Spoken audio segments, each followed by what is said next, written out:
Le visage de maman est tout à fait détendu, les bras immobiles le long du corps. Seuls les poings qui se ferment lentement l'attrapent.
La trahisse. Elsa ne l'a encore jamais vu faire ça. Brit Marie s'en aperçoit aussi. Elle repose les mains sur ses hanches. Elle semble transpirer un peu. Son sourire se crispe un tantinet. Non pas que ce soit un mal, Ulrika. Bien sûr que non. Tu fais tes propres choix et tu définis tes priorités, bien sûr. Autre chose, demande maman lentement, tandis qu'une nuance dans son regard fait reculer Brit Marie d'un tout petit pas sur le palier. Non, rien d'autre du tout. Elsa avance la tête juste avant que Brit Marie ne se détourne. Qu'est-ce que tu disais à propos de la voiture de mamie? L'agacement bouillonne à nouveau dans la voix de Brit Marie, mais elle évite le regard de maman. Elle est dans le garage, sur ma place de stationnement. Si elle n'est pas déplacée sur le champ, je vais appeler la police.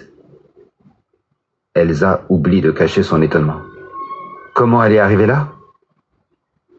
Mais je n'en sais rien, ce n'est vraiment pas à moi de savoir ce genre de choses, assène Brit Marie d'un ton si cinglant qu'elle en omet de rester bienveillante.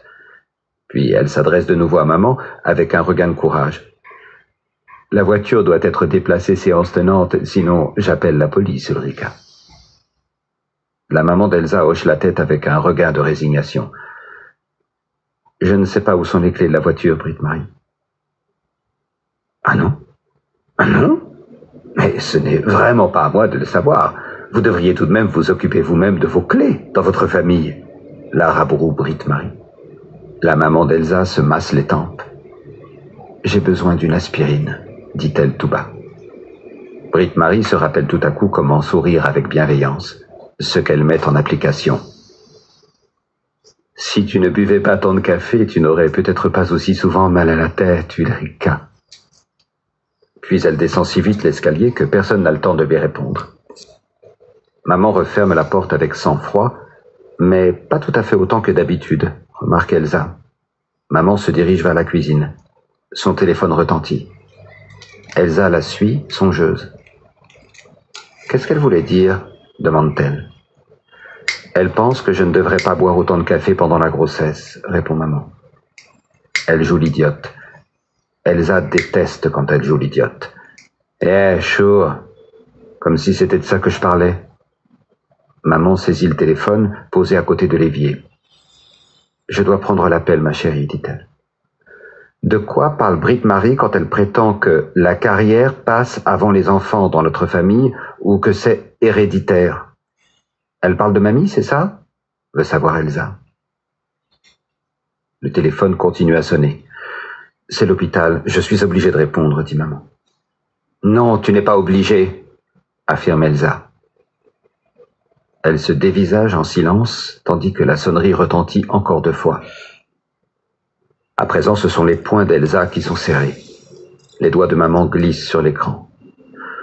Je suis obligé de prendre cet appel, Elsa. Non, tu n'es pas obligé. Maman ferme les yeux et approche le téléphone de son oreille. Elsa a déjà claqué la porte de la chambre de mamie pour la 2e fois quand maman recommence à parler dans l'appareil. Lorsque maman abaisse doucement la poignée, une demi-heure plus tard, Elsa fait semblant de dormir. Maman se faufile dans la chambre et enveloppe Elsa d'une couverture. Elle l'embrasse sur la joue, puis elle éteint la lumière. Quand Elsa se lève 1 heure plus tard, maman est endormie sur le canapé. Elsa se faufile dans le salon et enveloppe maman d'une couverture. Elle l'embrasse sur la joue, puis elle éteint la lumière. Maman a toujours le torchon à vaisselle de mamie à la main.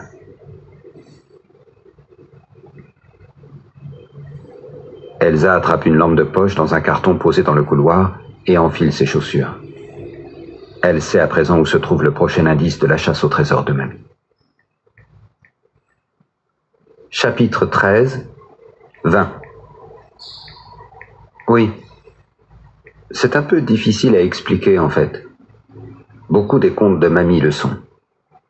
Il faut d'abord savoir qu'il n'y a pas de créature plus triste au pays presque éveillé que l'ange de la mer.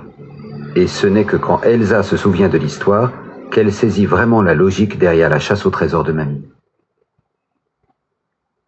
L'anniversaire d'Elsa a toujours été très important pour mamie. On peut commencer par là. Peut-être parce qu'il tombe le lendemain de Noël, et Noël étant très important pour les gens, aucun enfant né le lendemain de Noël ne reçoit autant d'attention qu'un enfant né en août ou en avril. Alors mamie surcompensait. Elle avait ce genre de tendance.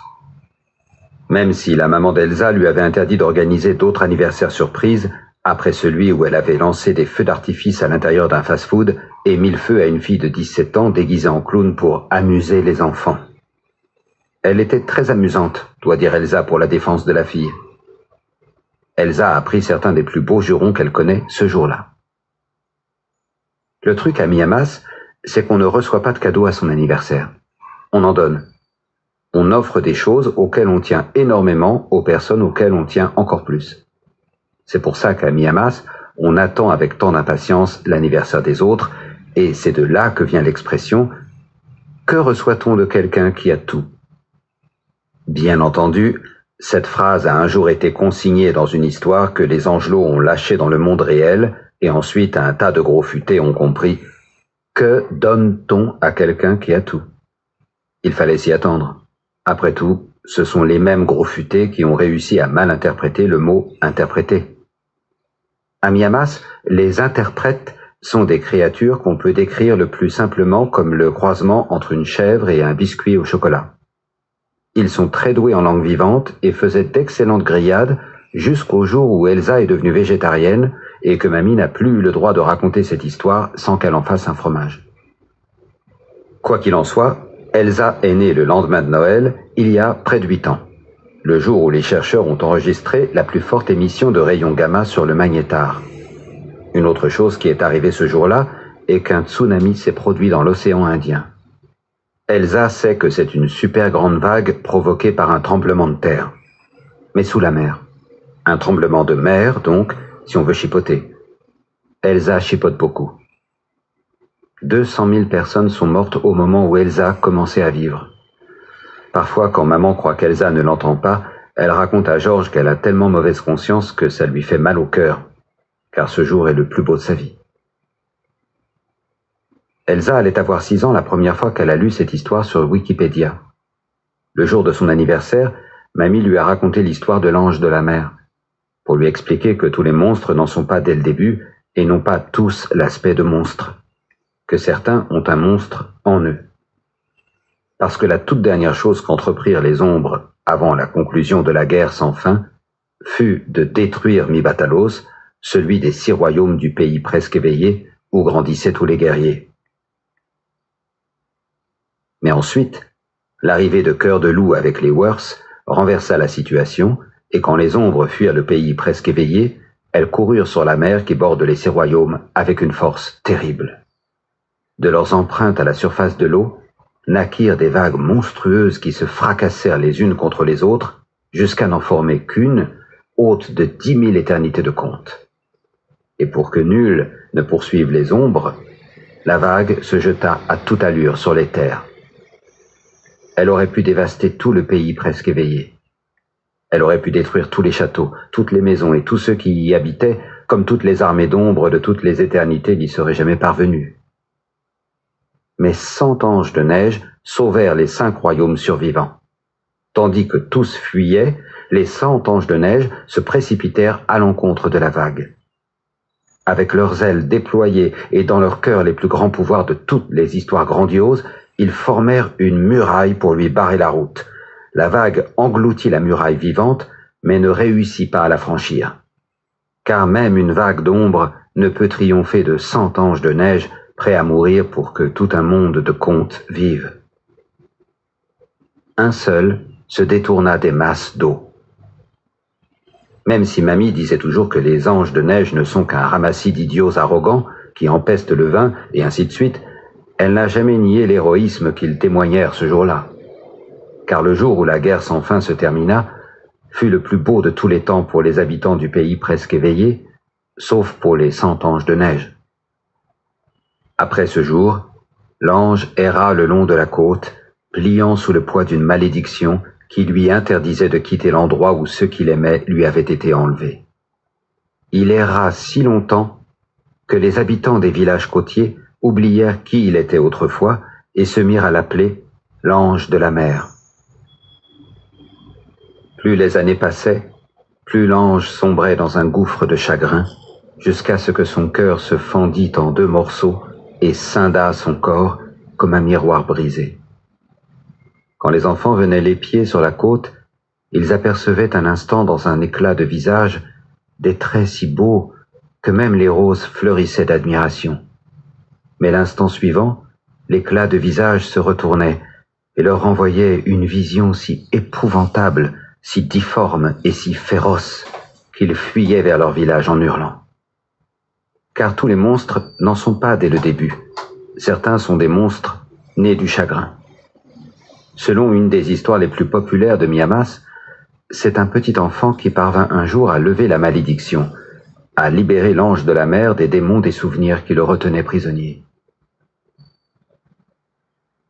C'est quand Mamie lui avait raconté cette histoire pour la première fois, le jour de son 6e anniversaire, qu'Elsa avait pris conscience qu'elle n'était plus un petit enfant. Elle lui avait alors offert son lion en peluche, car elle avait compris qu'elle n'en avait plus besoin et elle voulait qu'il protège sa grand-mère à la place. Cette nuit-là, Mamie avait soufflé à son oreille que si d'aventure elles étaient séparées, que si elle s'en allait, elle enverrait le lion lui révéler où elle se trouvait. Elsa a mis quelques jours à se le rappeler. Ce n'est que ce soir, quand Britt-Marie a raconté que Renaud était soudain arrivé dans le garage sans qu'on sache comment, qu'Elsa s'est souvenue de ce que Mamie avait chargé le lion de protéger. La boîte à gants de Renaud. C'est là que sa grand-mère gardait ses cigarettes. Rien dans le monde de Mamie n'avait plus besoin de la protection d'un lion. Et maintenant, assise sur le siège passager de Renaud, Elsa respire profondément. Les portières ne sont pas verrouillées, car Mamie ne verrouillait jamais rien, et il sent toujours la fumée de cigarette. Elsa sait que ce n'est pas bon pour la santé, mais c'est l'odeur de Mamie, alors elle inspire à fond. « Tu me manques », chuchote-t-elle, le visage enfoui dans le tissu du dossier. Puis elle ouvre la boîte à gants et écarte le lion pour prendre l'enveloppe. Elle porte la mention « Pour le chevalier le plus courageux de Miyamas à apporter à » et en dessous, un nom et une adresse. Mamie écrivait vraiment comme un pied. Elsa descend de Renaud et caresse le Worth derrière les oreilles. « Merci d'avoir monté la garde. Je te promets de t'apporter de nouveau des bonbons demain, » dit-elle en tirant les dernières barres protéinées du sac. Il n'en fait qu'une bouchée, puis se dirige, l'oreille basse, vers la porte ouverte de la cave. Elsa le suit du regard, puis elle se racle la gorge d'un air un peu égaré et lance « Je n'avais encore jamais eu de copain en dehors de Mamie. » Le Worth s'immobilise, tourne la tête vers elle. Puis il sourit. Elsa le sait, même si tous les gros futés du monde lui diraient sans aucun doute que les Worth ne sourient pas. Après un moment, elle remonte discrètement l'escalier de la cave, la lettre de Mamie à la main. Ses pensées sont si agitées dans sa tête qu'elle se cogne presque contre Alf. Debout en haut de l'escalier, vêtu de sa veste en cuir qui crisse, il est de pire humeur que d'habitude. Elsa ne sait pas trop où se mettre. « Mais merde, tu montes ou tu descends ?» veut savoir Alf. « Je monte », répond Elsa en regardant vers le bas. Alf se plaque contre le mur, impatient. Elsa le dépasse en courant et l'entend poursuivre sa descente en traînant les pieds. Il a l'air très fatigué. Il donne toujours cette impression, bien sûr, mais aujourd'hui il semble encore plus fatigué qu'à l'accoutumée. Elsa se dit que ça a peut-être un rapport avec le centre de gravité bas dont Mamie parlait toujours. Elle s'arrête, retenant son souffle au fond des poumons, pour s'assurer qu'il ne va pas à la cave, mais c'est la porte du garage qui se ferme à la place et elle continue son ascension en relâchant son souffle. Elle reste assise sur la plus haute marche de l'escalier, devant l'appartement de sa grand-mère, jusqu'à ce que la lumière s'éteigne. Elle passe les doigts encore et encore sur les mots tracés par Mamie sur l'enveloppe, mais ne l'ouvre pas. Elle la range dans son sac à dos, puis elle s'étend de tout son long sur le sol froid et ferme presque complètement les yeux. Elle tente de retourner à Miyamas. Elle reste étendue là des heures, mais sans succès. Elle reste étendue jusqu'à ce que la porte d'entrée de l'immeuble s'ouvre et se referme. Elle suppose qu'Alf est de retour, bien qu'elle n'entende ni des marches traînantes, ni porte d'appartement. Elle reste allongée par terre et ferme presque tout à fait les yeux jusqu'à ce que la nuit voile les fenêtres de l'immeuble et que l'alcoolique se mette à faire du bruit quelques étages plus bas. La maman d'Elsa n'aime pas qu'on traite l'alcoolique d'alcoolique. « Qu'est-ce que c'est » interrogeait parfois Elsa. Maman répondait d'un air très hésitant et d'une voix un peu embarrassée. « C'est une personne qui est fatiguée. » « Fatiguée ? Bah voyons, pas étonnant d'être fatigué quand on picole des heures entières chaque nuit, bon sang, rétorquait alors mamie avec dédain. Maman rugissait ensuite. « Maman !» Et mamie levait les mains au ciel en demandant « Mais bon Dieu, qu'est-ce que j'ai dit de mal cette fois ?» Puis Elsa devait mettre ses écouteurs. « Fermez-l'eau, je vous dis, il ne faut pas se baigner la nuit !» Bugle l'alcoolique à personne en particulier, tout en donnant sur la rampe des coups de chausse-pied déments qui résonnent entre les murs comme un gong. L'alcoolique fait ça tout le temps, hurler, crier, frapper à coups de chausse-pied. Bien sûr, personne n'essaie jamais de ramener le calme, pas même Britt-Marie, puisque dans cet immeuble, les alcooliques sont comme les monstres. On espère qu'ils vont disparaître si on refuse de reconnaître leur existence.